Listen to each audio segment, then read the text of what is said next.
Hey guys, I've been thinking a lot lately about how we prepare for our days versus simply surviving them.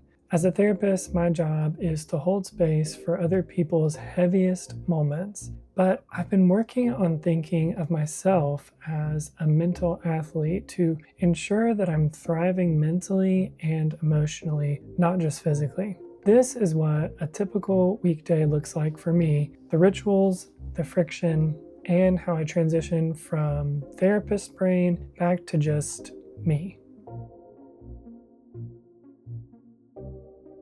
My morning starts with weighing myself, and then I make a pour over coffee in low lighting. And then I take my freshly brewed coffee to the porch or the couch and complete my 3 pages of long form journaling. I don't check my phone for the first hour and a half of the day. This time is sacred time for me. If I don't check in with myself first, I have nothing to give my clients by lunch. Once I'm centered, I get ready for the day and then commute to work. Now that it is warming up, I'm trying to take my electric scooter wherever I can. I love this part of the morning. Zipping through the streets on my scooter is the perfect way to wake up my senses before I have to go inside and be still for most of the day. When I first get to the office, I don't jump straight into sessions. I treat the first hour like a mental warm-up. I check and respond to all of my emails, add things to my calendar as necessary, and then I spend some time reading. It's a way to prime my brain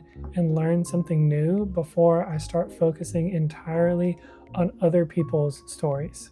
One thing that I have found to be a lifesaver is buffer time. I don't fill my day to the brim. Discipline isn't about being busy, it's about leaving room for the unexpected crisis or the emotional weight that I know is coming. If I'm at 100% capacity by design, I'm setting myself up to fail. Lunch is usually a smoothie. This is actually a strategy that I kept from my teaching days. It's efficient because I don't have to take the time to warm something up, and it's high protein, so I know I'm setting myself up for my workout later. And honestly, it makes it easier for me to get lunch in, even if I'm drinking it while a client is sharing their heart. It's how I nourish the athlete side of me while staying fully present in the room. The middle of the day is a marathon of presence. Some hours are heavy, some are just quick check-ins, but I'm almost constantly using my walking pad or stepping outside to keep my body engaged. I truly believe that my brain works better when I'm not just sitting still for 8 hours. When I finally leave the office, the transition back starts. On the ride to the gym, I do an internal audit. Do I need silence right now? Do I need music? Or am I craving a podcast? I almost always go straight to the gym for an hour-long lifting session or a run. This helps me get back into my body and work off any stress from the day.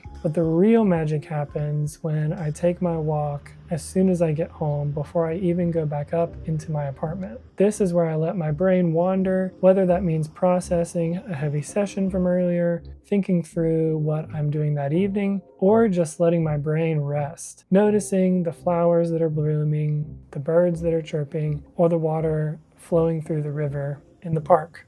It's how I de-roll and stop being the therapist before I walk through my front door. And all of this is important because one of my highest priorities is to be present for the people that matter most to me. I believe that friendships are the most essential form of relationship we have, and so I try to make time for at least one friend a week, if not more. With many of my friends, we find it easiest to do this by sticking to a rhythm of some kind, whether it's walking downtown to get ice cream, grabbing a drink at our favorite bar, or watching a movie from our movie list. Nowadays, it is more important than ever to surround myself with people who are good at conversation, where I don't have to carry the emotional weight of the flow. It's where I get to just be a friend and a person, not a clinician. And even though my boyfriend is a few hours away, we are figuring out ways to stay connected too. Recently, we've been using conversation cards to keep the boring weekday moments interesting. It's a small way to stay intentional even when we're apart. On the days when I've had a really heavy day at the office,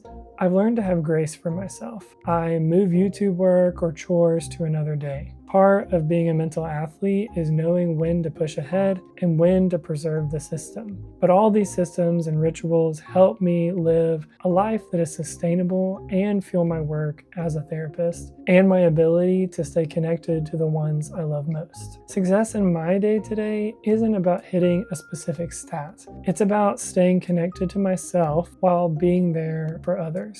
And that's it. Just a regular day for me. So thanks for coming along with me. What helps you stay connected with yourself throughout the day, or disconnect from your responsibilities so that you can be present with others? Let me know down in the comments. I hope you have an amazing day, and I'll see you in the next one.